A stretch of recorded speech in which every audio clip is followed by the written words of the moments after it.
I never thought Summer would contact me again. Back in high school, she was the one that got away. The quintessential good girl I spent over a year chasing without success. After graduation, we completely lost touch. So, when she finally reached out, it wasn't to rekindle old flames, but to borrow money. When she told me she needed $30,000, I thought this was finally my chance to grasp that elusive dream. I never expected that once she got the cash, she'd ghost me. "Ethan, can you please drop the lawsuit?" Her voice trembled on the other end of the line. "My bank accounts, my Venmo, everything is frozen. My dad is waiting for me to pay his medical bills." I let out a short, cold laugh. "And whose fault is that? Who didn't answer calls? Who didn't reply to texts? I thought you were planning to stiff me permanently.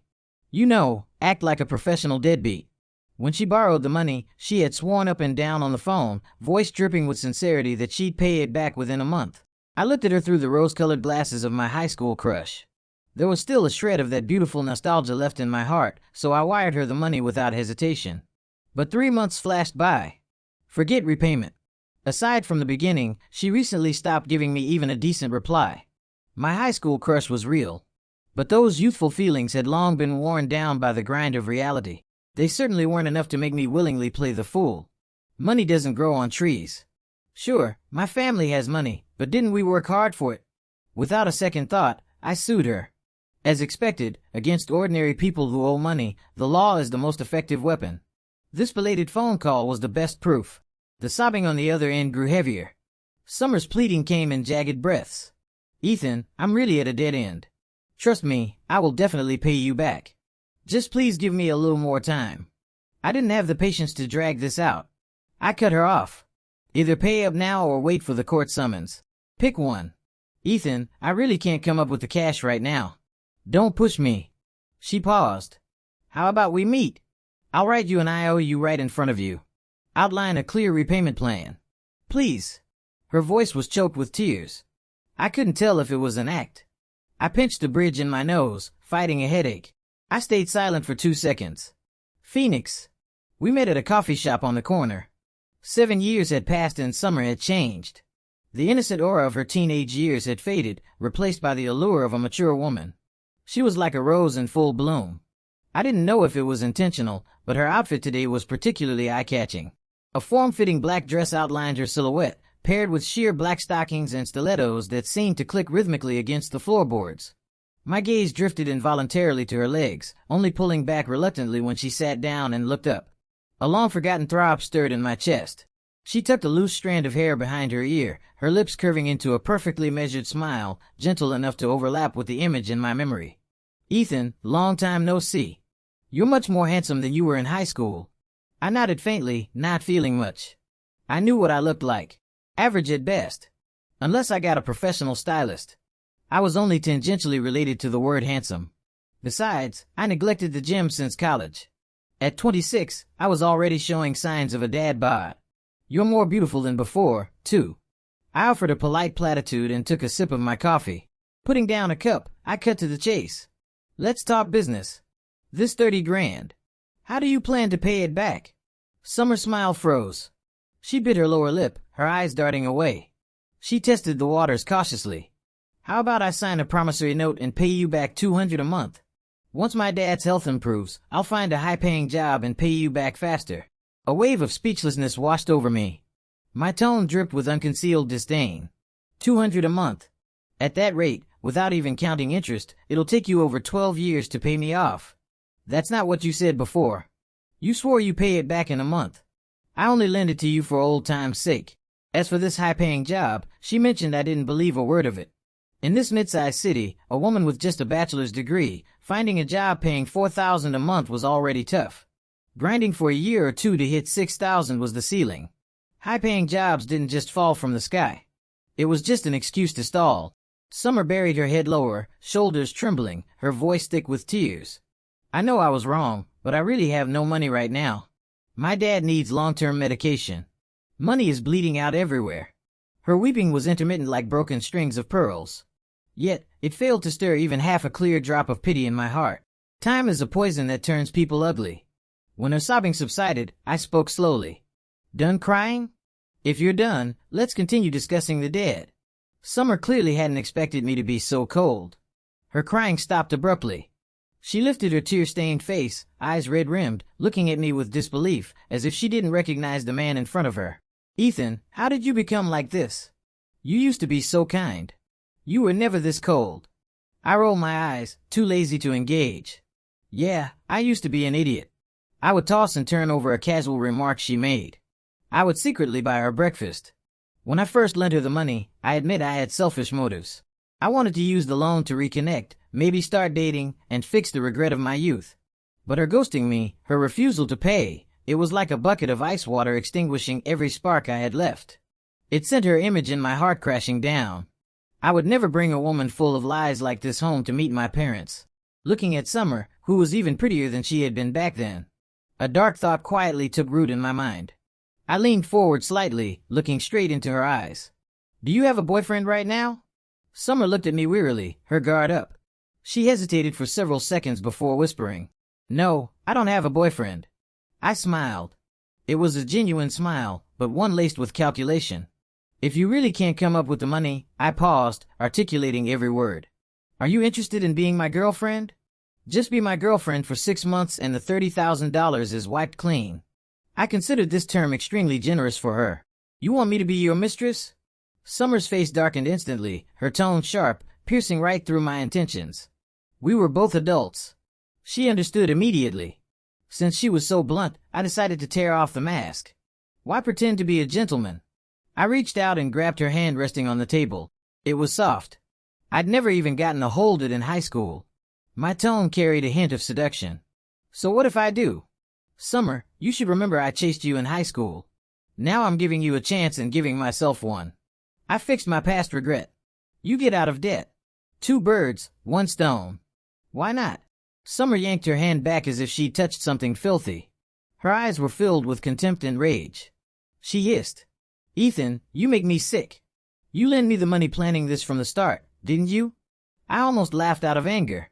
My voice turned cold. "Excuse me. Didn't you contact me first?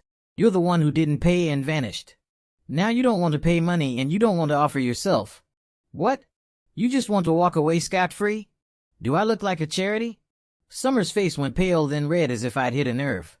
After a long silence, she squeezed out 3 words: "in your dreams." She grabbed her purse, stood up, and headed for the door. As she passed me, she stopped abruptly, grabbed the half-finished lemon water on the table, and splashed it right in my face. Ice-cold water dripped down my cheeks, soaking my collar. I wiped my face expressionless, cursing internally. She's crazy. What a toxic princess. I watched her storm off, a cold sneer curling my lips. I knew her too well. When she truly had nowhere else to turn, she would come back to me on her own. Back in my car, I lit a cigarette. The harsh bite of nicotine slid down my throat, burning my lungs, dispersing some of the agitation. I leaned back in the seat, watching the traffic outside, headlights and street lamps blurring into streaks of light. I suddenly felt dazed. When exactly did I become like this? I used to be a hopeless romantic. I naively fantasized about one person for a lifetime, believing love should be unreserved and devoted. I thought life would be like the movies, an undying romance. In high school, during gym class, I tripped and fell on his Summer. My lips accidentally brushed her cheek. Back then, I was so innocent and stubborn. I felt I had compromised her honor and needed to take responsibility. So, I summoned the courage to pursue her for over a year. Sadly, it was all for nothing. But even then, I still believed in love. It wasn't until college when Hannah entered the picture that I slowly changed. Hannah was from a rural area. Her financial situation wasn't great, and she was the one who pursued me. To be honest, I agreed partly out of hormones. A guy falling for a girl at first sight is usually just lust. Normally a guy, even if he might have a confusing moment with a handsome man, wouldn't fall for a girl pushing 250 pounds. I certainly didn't expect to fall so deep. Because she was my first love, I gave her all my tenderness and patience. Knowing money was tight for her, I actively shared $1,000 of my allowance with her every month. When she refused to take it, I'd secretly top up her meal card. Knowing Hannah had never been to any city other than our college town and her hometown, yet yearned to see the world, I withdrew all the savings I'd kept from years of birthday money. I took her to cities she'd never seen.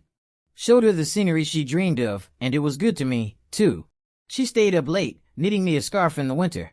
When I was sick, she guarded my bedside in the hospital and even brought food to my dorm afterward, making my roommates insanely jealous. Back then, I loved her fiercely. I even planned our future. We'd get married right after graduation. I told my family about us to get my parents to accept Hannah. I had a massive fight with them. I finally wore them down, even getting them to look out for connections so that after graduation, they could help Hannah find an easy, high-paying job. Unfortunately, all the beauty stopped on Christmas of our junior year. That evening, we were walking back to campus side by side after dinner. Just as we reached the gate, a guy in a delivery uniform suddenly rushed out, eyes bloodshot, staring at Hannah. He screamed hysterically, "Who is this guy? Didn't you say you were out eating with your girlfriends tonight? Is your girlfriend a man?" In that moment, the noise of the street seemed to vanish. I stood frozen, my blood turning to ice. Belatedly, I realized that from start to finish, I was just a pathetic clown. Of course, technically, I wasn't the only clown. That delivery guy, radiating exhaustion and despair, was just like me, a fool played by Hannah. I later learned his name was Gavin. From his broken, weeping accusations, I pieced together the whole story. He and Hannah were from the same hometown, childhood sweethearts. They both got into this university, but their families were poor and couldn't afford 2 tuitions. Gavin loved Hannah, so he gave up his admission spot. He packed his bags and entered the workforce, working day and night, shouldering the entire cost of Hannah's education. He gave everything to give her a bright future. He never expected the girl he loved would turn around and find a rich fool to latch onto, personally crushing all his hopes. I used to think this kind of melodramatic plot only happened in TikTok skits. I never thought I'd encounter it in reality. And unfortunately, I wasn't the audience eating popcorn. I was the victim. After being exposed by Gavin on the spot, Hannah's first reaction wasn't to explain to him. Instead, she panicked and turned to lie to me. "Ethan, believe me, it's not what it looks like. He's just a neighbor from home. He's not my boyfriend. He's been stalking me. I never agreed to date him. You know that being with you, it was my first time." She rambled incoherently, never once looking at Gavin, completely disregarding the feelings of the boy who had sacrificed everything for her. Watching her, Gavin finally broke, eyes red, voice, he demanded. "You slept with him? You said you wanted to save your first time for marriage." That sentence was like a sharp knife plunging into Hannah's heart. Her face flashed green and white. Out of humiliation and rage, she slapped Gavin across the face and shrieked, "Are you done making a scene? Are you only happy if you ruin me?" The crisp sound of the slap was piercingly loud at the silent campus gate. Gavin froze. Then his legs gave out and he dropped to his knees, covering his face and sobbing uncontrollably. The despair in that cry strangely dissolved most of my anger at being betrayed, leaving only pity for him. I walked up, gently patted his shoulder, pulled him up from the ground, and without glancing at Hannah again, led Gavin away. Behind us, Hannah stood rigid, face pale at total loss. I thought after that farce, Hannah would have the sense to back off and never appear in front of me again. But I underestimated her shamelessness. She pestered me day after day, blocking me in my dorm at the lecture hall, swearing oaths, insisting she and Gavin were innocent, that it was all his one-sided obsession. Her lies were elaborate, as if everything I saw with my own eyes was a hallucination. Seeing her invert black and white like this, I felt no emotion left. I just watched her like a monkey jumping around in a circus. After begging for a while, and seeing I was unmoved, Hannah did something even more outrageous. She turned around and demanded emotional damages for her virginity. Simply put, knowing we wouldn't get back together, she wanted to extort a breakup fee. A laugh in her face. She was the one cheating, playing me like a fiddle for 2 years, and she had the nerve to ask me for money. I didn't waste breath on her, just dropped a line, "If you want money, sue me." But the most explosive part was yet to come. When Plan A failed, Hannah quickly changed her tune.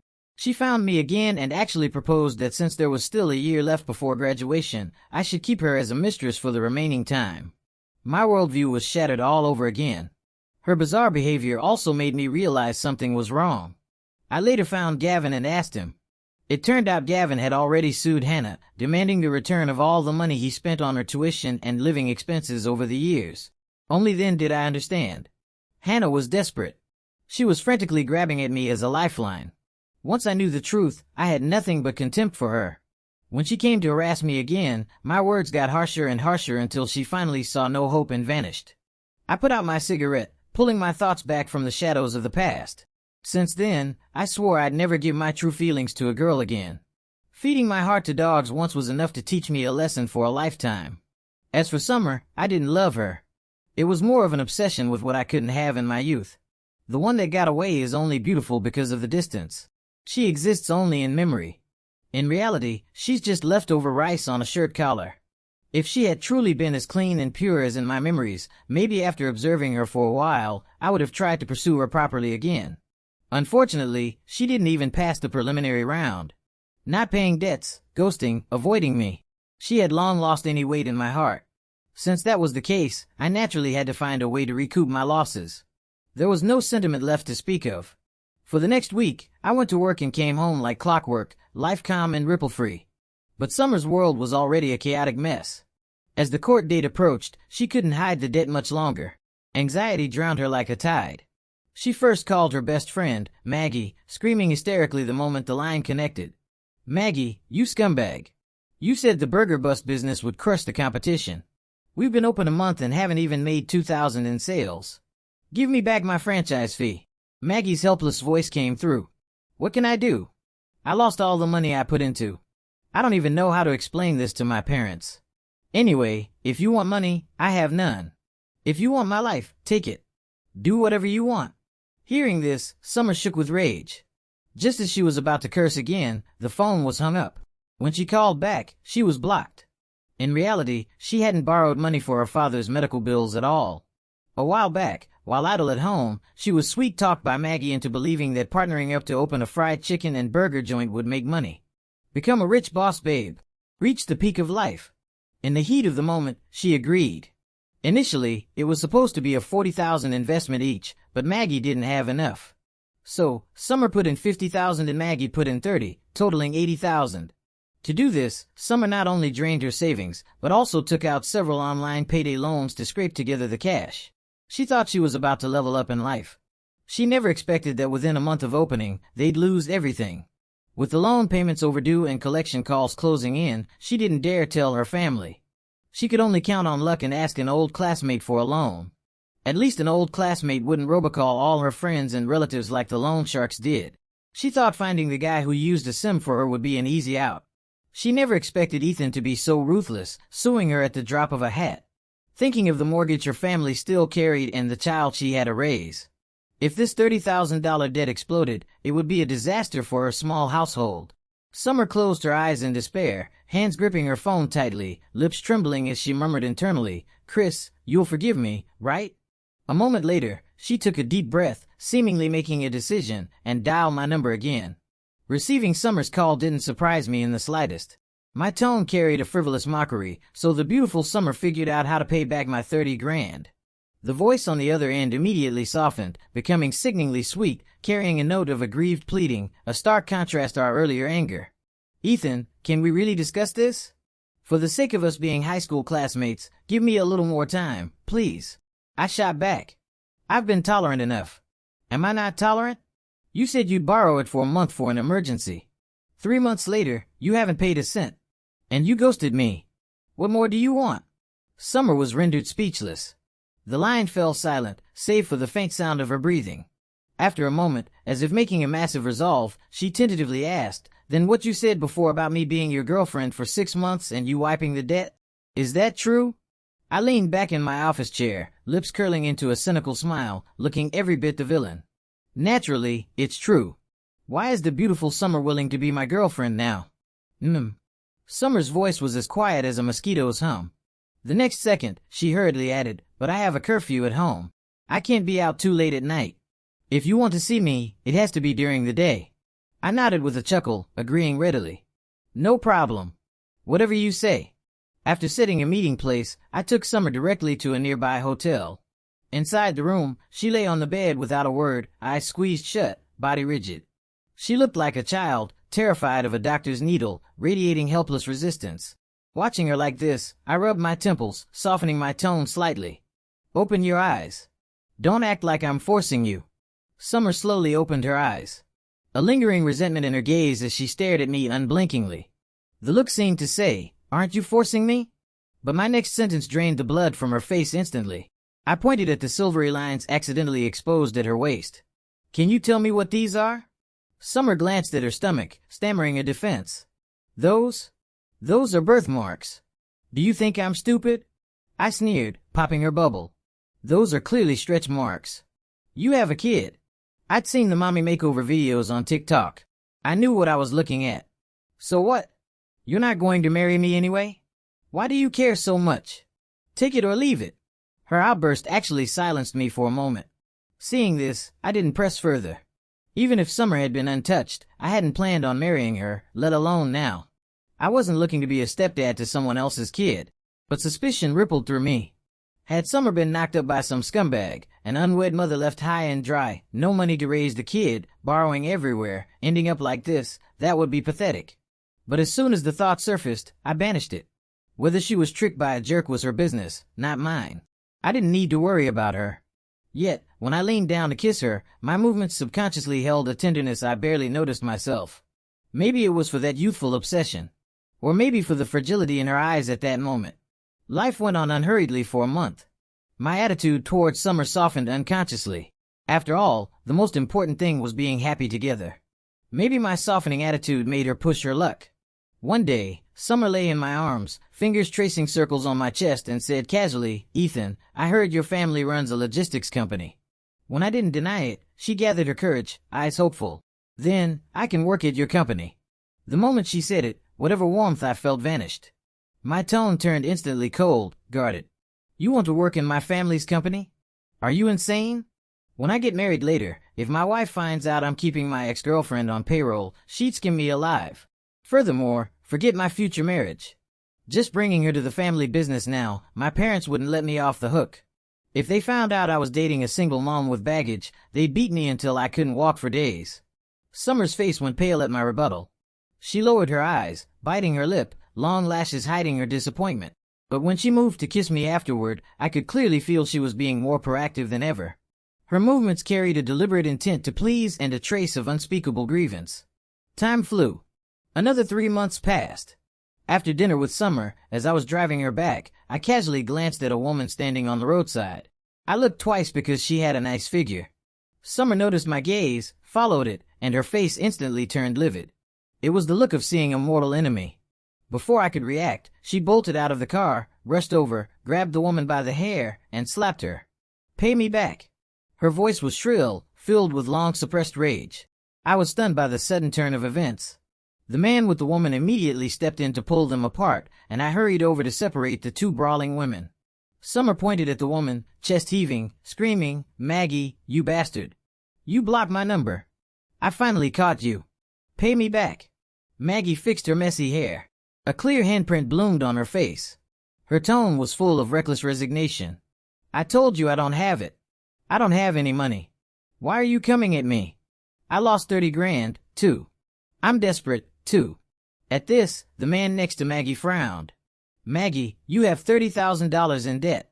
Maggie looked at him with a dead stare and said weakly, "Yes." The man's face darkened. He spoke immediately. "I don't think we're a match. Forget about the dating thing." With that, he turned and walked away without looking back. I gave Maggie a strange look. That guy was her date. She just got dead blocked, though. Calling her a gold digger seemed harsh. She was pretty. Maggie watched the man walk away, despair flashing in her eyes before she turned a venomous glare on Summer. "Now my date is gone. No one helped me pay my debts.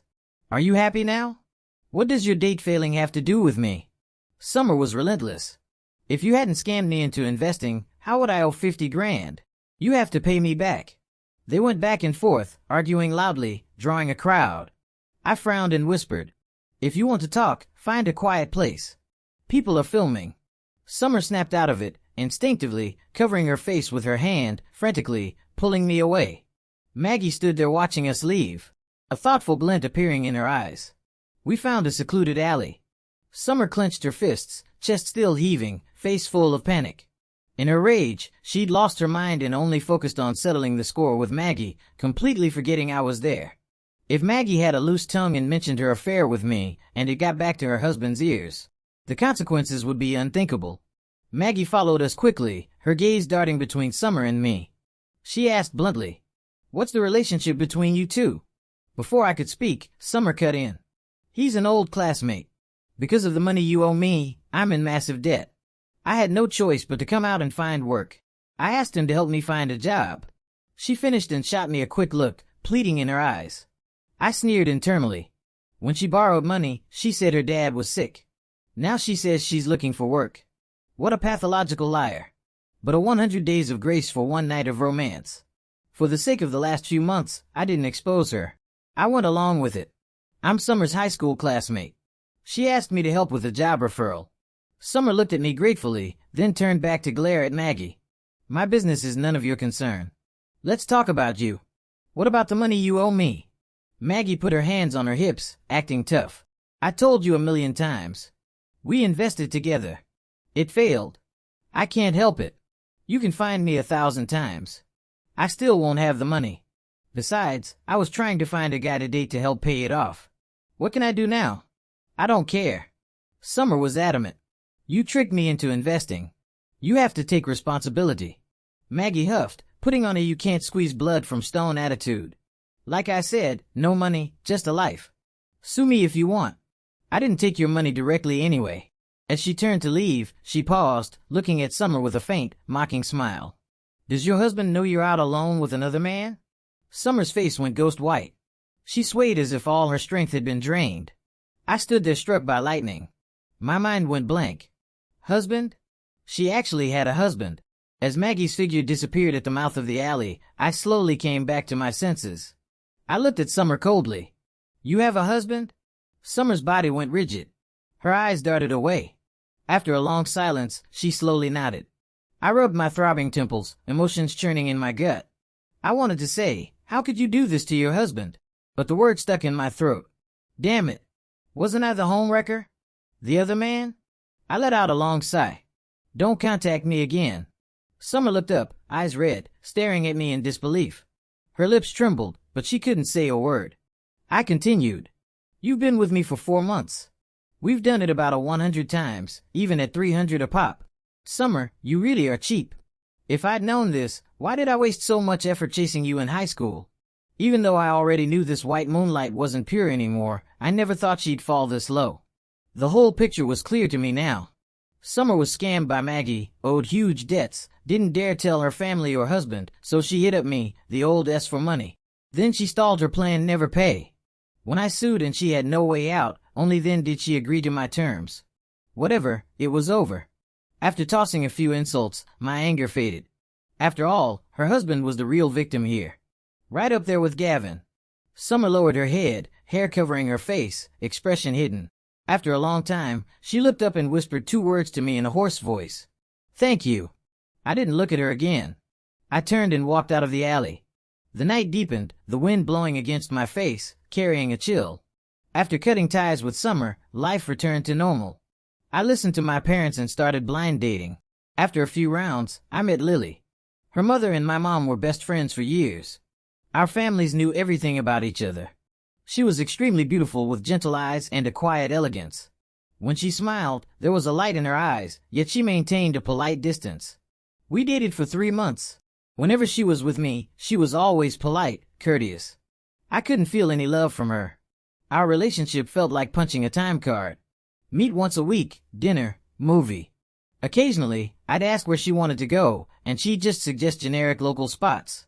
Neither of us felt that spark, but our families were pushing and we didn't hate each other. So, we naturally made it official and soon after walked down the aisle. After marriage, I was good to her. I gave her all my tenderness and was absolutely faithful. In marriage, morality and responsibility are more important than passion. Not being in love is never an excuse for cheating. A moment of indulgence often exacts an unbearable price. Besides, history shows adultery leads to disaster. My uncle was a living example.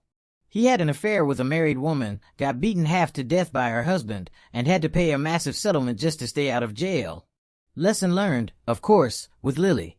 I kept my guard up.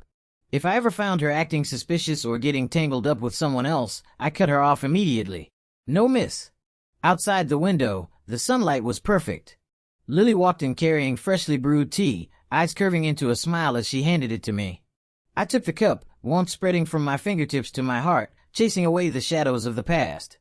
I only hoped the years ahead would be peaceful and still. I am Summer. Walking back from that alley, I felt a sense of liberation. Ethan's words, "Don't contact me again," meant I didn't have to live in fear anymore. When I got home, Chris wasn't asleep yet. He was sitting on the living room sofa, waiting for me, the warm yellow lamp casting shadows on his tired face.